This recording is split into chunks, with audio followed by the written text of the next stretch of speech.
Yo, what up guys? Good day.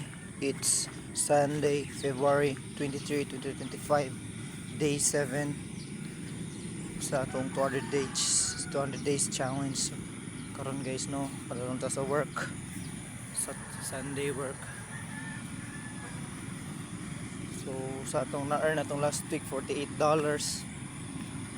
Then akong salary per day is $8 a day. So mura na no guys no, inanara kagamay ang value sa atong life no sa pagkakaroon. Gibayaran ra nila $8.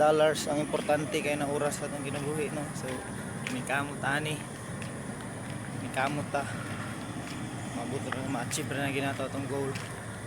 Be consistent lang.